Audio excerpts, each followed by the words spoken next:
Hey guys, welcome back to my YouTube channel, my little weird YouTube channel, or my spot on the internet. I'm going to film my second true crime video for you guys today, but I wanted to do a quick disclaimer at the beginning.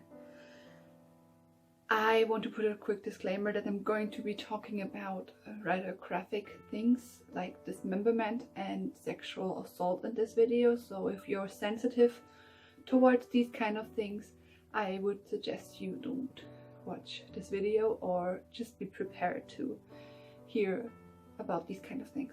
So like I said, this is going to be my second true crime video.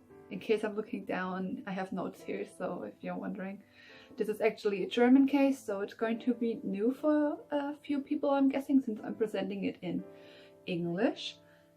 This is still spreading awareness, obviously, and it's also, these videos are also for educational purposes, since I believe that you can always learn something from these cases. And who knows, maybe somebody stumbles upon this video and does know something. I mean, no disrespect, obviously, towards the victims or the family of the victims at all, and these are rather old cases. So there's one case that I'm going to be focusing on most, which is a 40-year-old case, and then there's a second case that is tied into this, which is also a rather old case, like they're both a few decades old. This is the case of Regina Neudorf and Ulrike Hingkeldey. I hope I said that last name right. These are two murder cases, and the first one, the case of Regina Neudorf, happened in Velbert, Germany, and that happened 40 years ago.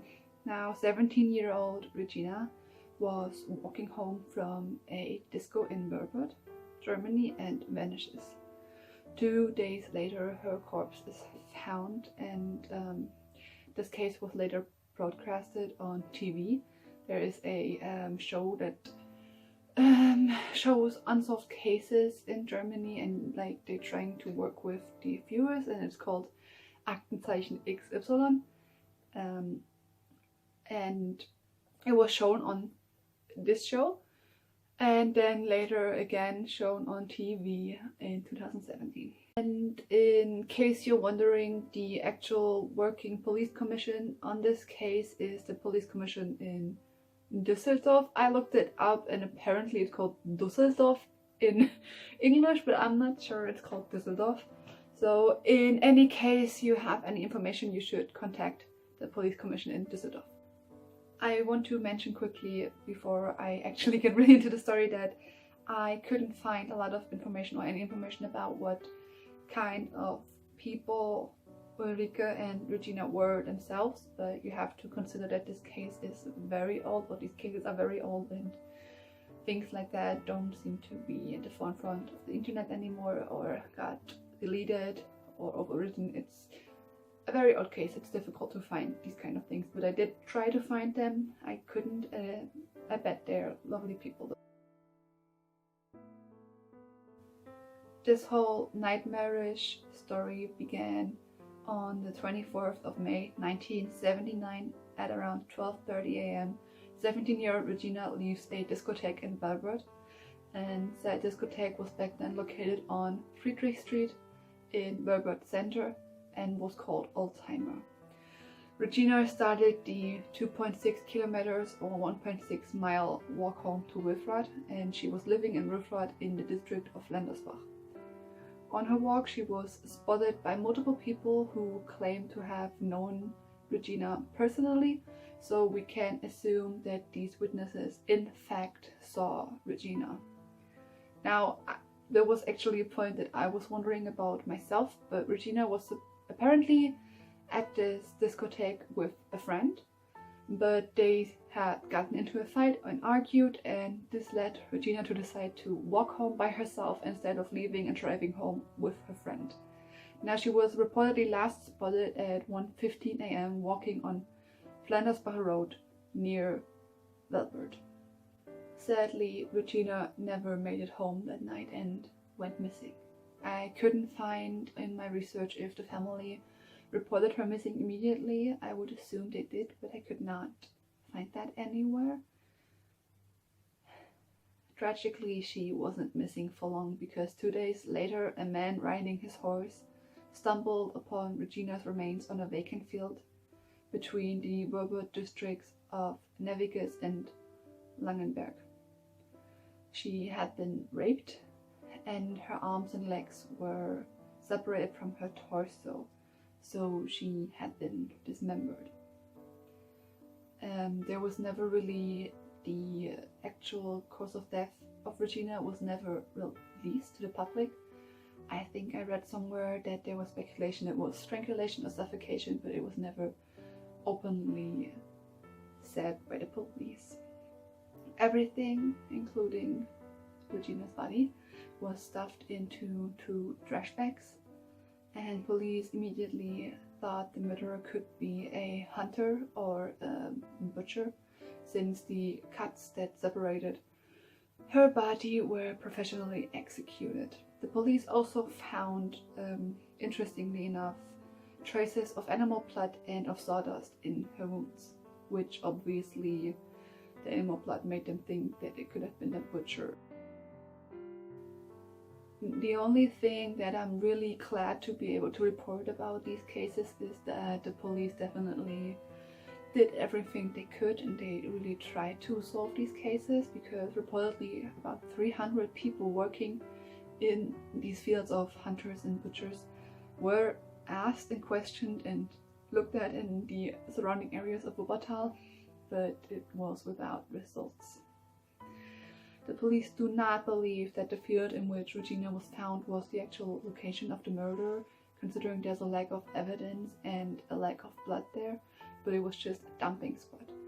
That leads to the question, where was the location of the murder though, which is still not known to this day.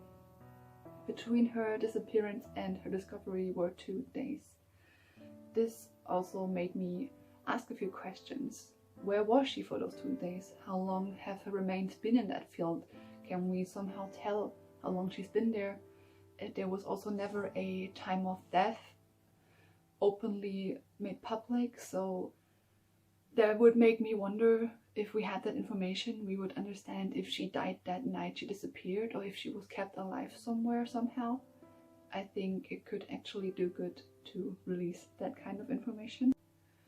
The case was first aired on TV on the show that I mentioned earlier, 4 years after her murder, which I thought was an oddly long time to wait to show it on the show. At first I didn't know if that was normal, but I did research another case that was shown on the show, and that case happened in 1992 and was actually broadcasted on the show in 1992, so it does seem like a weirdly long time to wait. Anyway, the case was shown 4 years after it happened, with no real results. Back then there weren't many tips or anything coming in, so the case kind of got cold. But I told you earlier that the case was kind of revisited in 2017, actually at the end of April of 2017. The show showed the case again, and this time there were quite a few calls and tips. A woman called claiming to know a man that fit every search criteria for the suspect. The police investigated this lead and investigated this man, but the lead somehow went cold quite quickly. Quote, "We followed all leads but found no new information," said the police speaker. And although no new leads came up since 2017, I have also found this quote: "We want the murderer to know that this case isn't cold. We want to show that we're still investigating. We're rolling up dust," moderator Ulrikes said. There was culprit DNA found in 1979, but for all of those years there was no man. But then, which is also the reason that the case was revisited in 2017, something big happened in the case. And that big thing was that there was a DNA match. Now the murder of Regina could be and is connected to the murder of psychology student Ulrike Hingkeldey in 1984 between Bonn and Cologne. The culprit DNA on both the victims matched. Because of the connection to the second murder, The police was now able to draw up a composite sketch due to witnesses who witnessed Ulrike interacting with the culprit. The composite shows a man about 30 years old with blonde curly hair and a mustache. And he has supposedly picked both victims up as hitchhikers. Now, we do know that Ulrike actually was a hitchhiker 100%. We don't know if Regina hitchhiked, but it definitely could be possible. After the connection between the two cases was established, police began searching for a red or red-brown sports car which witnesses described the culprit was driving. But that also sadly led to nothing new. By now, the culprit must be about 70 years old if he was actually 30 years old back in the day. And the last hope for the families is that murder doesn't have a statute of limitation. Now I'm quickly going to talk about a few details of the murder of Ulrike. 20-year-old psychology student from Cologne was hitchhiking to her hometown of Wuppertal. On the 19th of August 1984, she was found dead on today's road 281 near Bonn.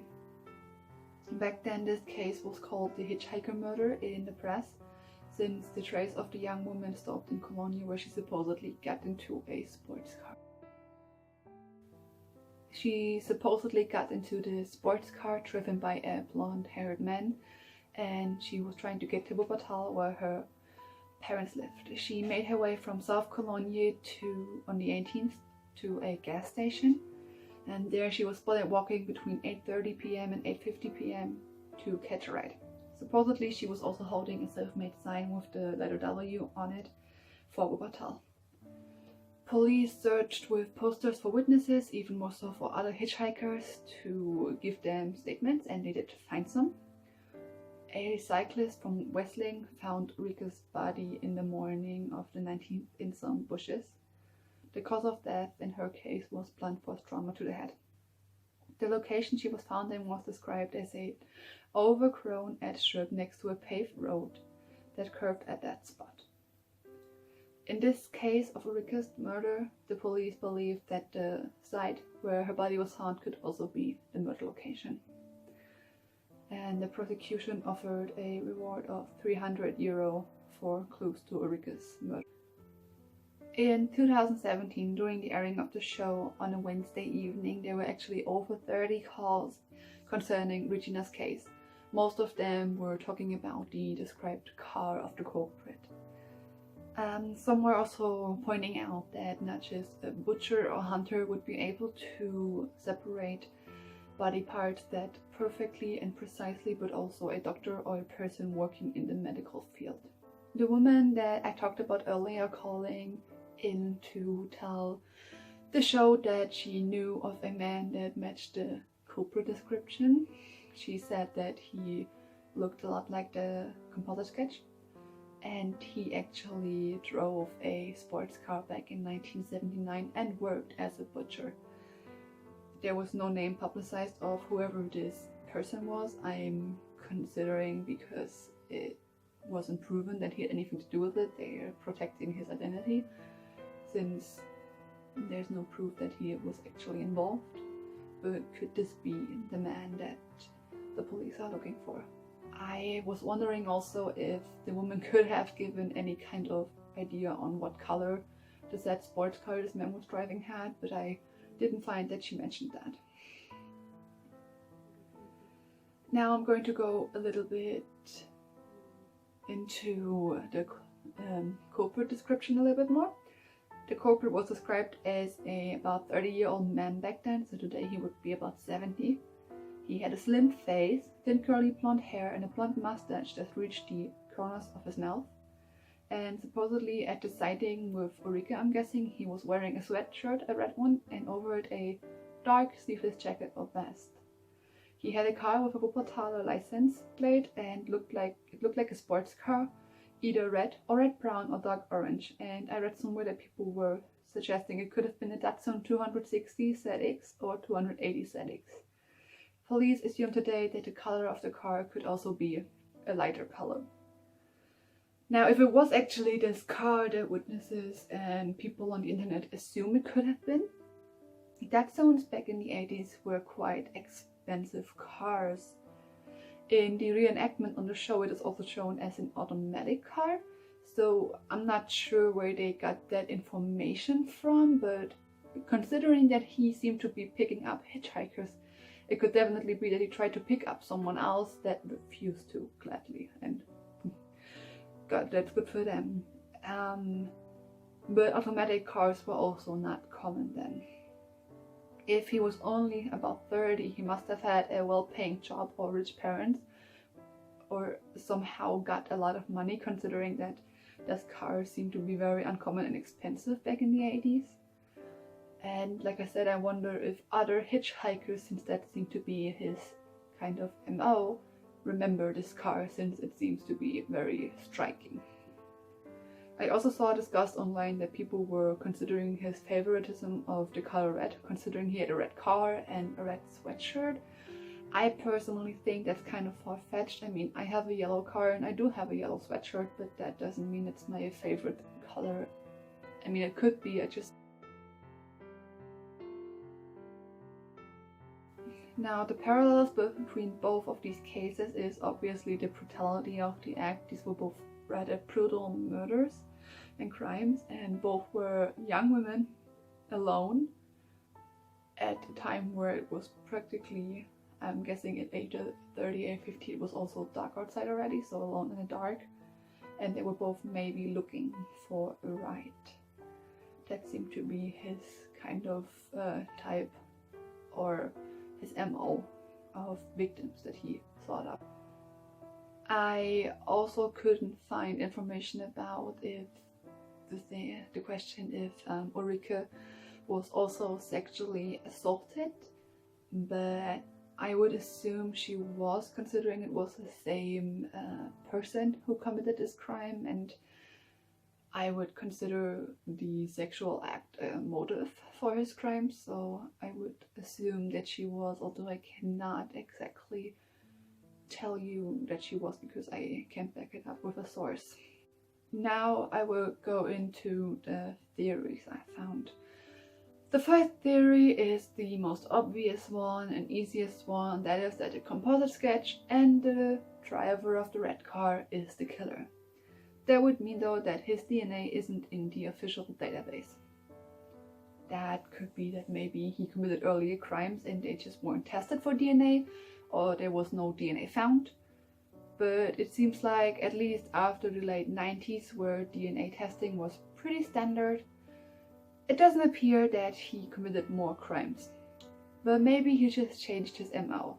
Maybe he dumped bodies in water where it was harder to collect DNA. Maybe he got better at it. Maybe he moved somewhere else and started acting out his crimes there. Maybe he died, or he got ill, or his circumstances changed to a degree where he wasn't able to commit these brutal crimes anymore. I just find it hard to believe that he stopped at 2 women. What I was wondering, if a person like that had a history of acting strange or violent towards females beforehand, like without killing them necessarily, but I just find it hard to believe that a man just wakes up one day and decides to dismember and kill a woman. I feel like there might be a history there and it just wasn't really reported. That's just kind of my 2 cents. The second theory is that the person on the composite sketch and the driver of the red car is not the killer.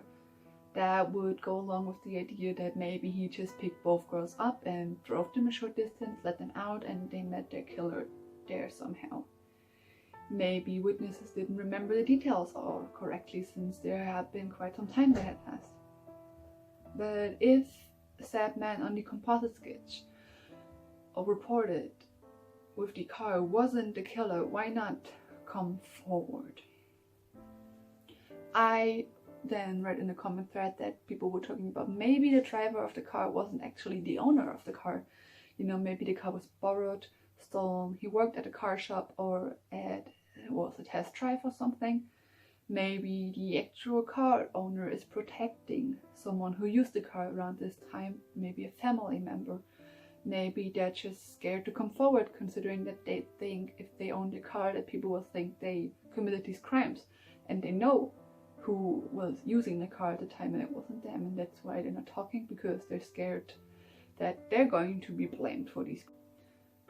It would also be very interesting to know if a car similar to the one described was sold in the area around the time, but this is obviously very hard to track down since there's no clear model of car that we're talking about here, and the description of a red car isn't very detailed.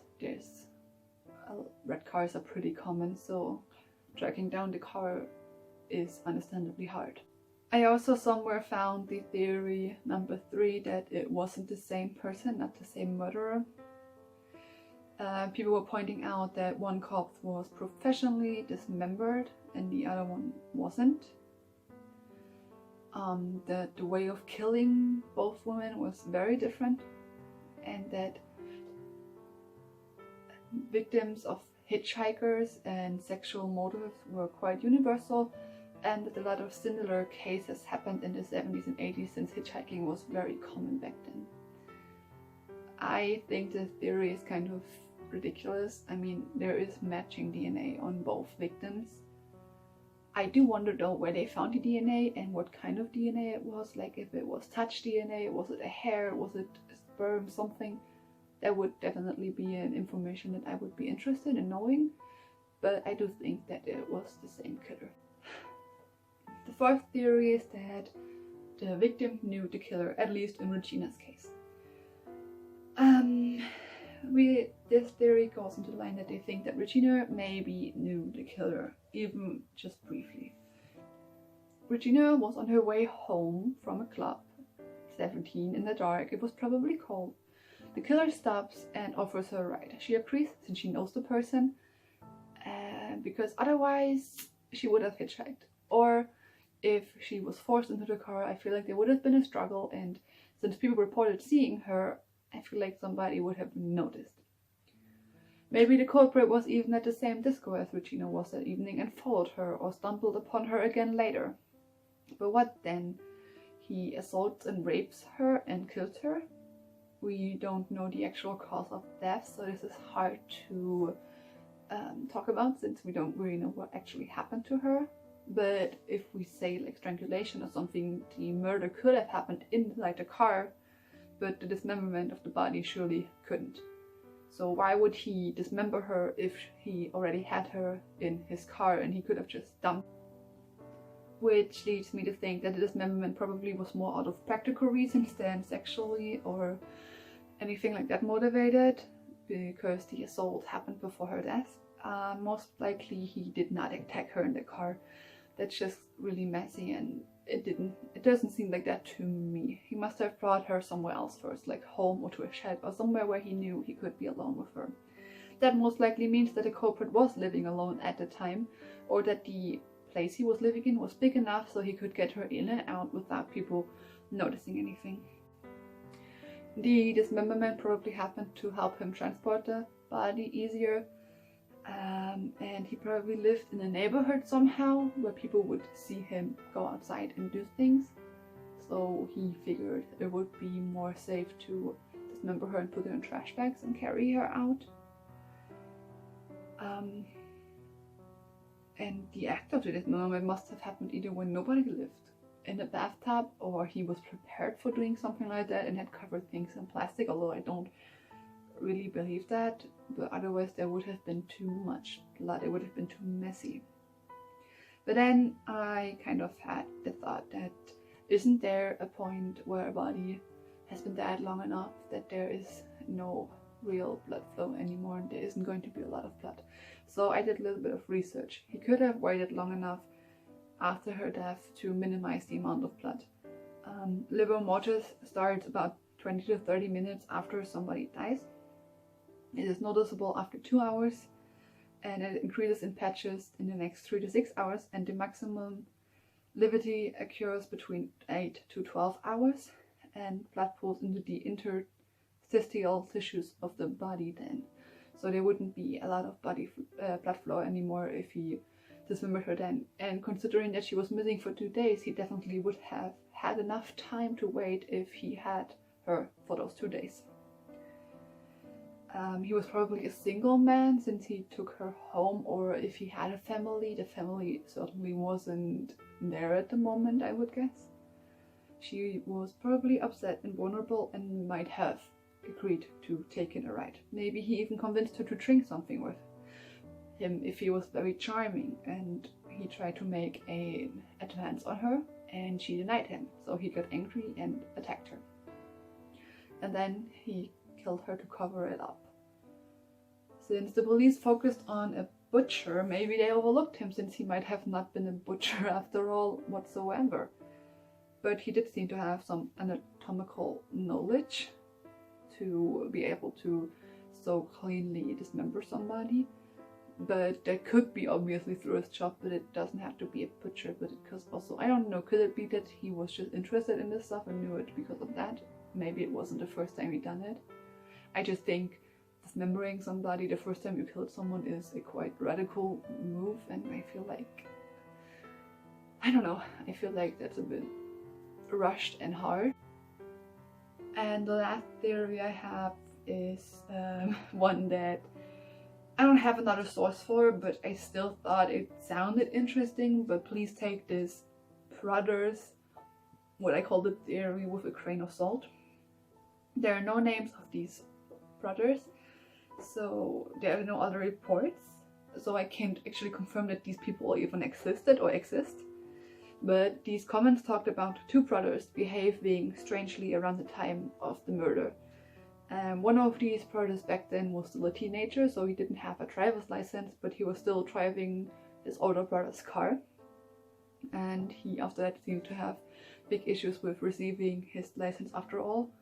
And it was also mentioned that all of their marriages failed, although I don't quite know how that is relevant, but maybe that they don't have a good relationship with women. One of these brothers supposedly dragged a girl into a shed once and touched her until neighbors made him stop, which is terrifying. Another brother, supposedly the older one I think, always got new dogs and made them aggressive so that they would bite people, then he would torture them and kill them. They also apparently tried to get with every girl, no matter the age, and they mentioned car paint on the corpses. Now, I could not find another source that was talking about any car paint on either of the 2 corpses, so like I said, take it with a grain of salt. But maybe the younger brother, the teenage brother, was driving his car, the car of his brother, late at night, and might have accidentally hit Regina. But not in a bad way, she wasn't badly hurt, but she might have gotten angry. She was already upset and threatened to call the police. Since he knew that he was driving and he didn't even have a license and he was underage, he obviously didn't want that to happen. Maybe his brother was with him. They overpower her and want to make her shut up. So they kill her by accident or on purpose. Maybe they even hit her on purpose with the car. They also apparently lived in a house close to a dumping spot of Regina's body. But the thing I also think about the theory, besides that I can't confirm that these people even exist, is there is no real connection to Ulrike. I mean, it could also be just that they wanted to do the shit again, but I don't know. There is no real connection or evidence linking them to Ulrike. Yeah, so this is all the actual factual information I have on this case, so I'm just going to quickly state my opinion. If you don't care about my opinion, you can click off of this video. That's why I always put it at the end. My opinion, personally, on these cases is that the culprit was someone very smart with some medical knowledge somehow. I doubt that Regina was his first murder, and I doubt that Ulrike was the last. I just doubt that somebody who brutally murders 2 young women like that would stop after 2. Maybe he actually didn't work alone. Like, I don't mean that he had help committing the murders, but at least in Regina's case, maybe he had help covering the crime up.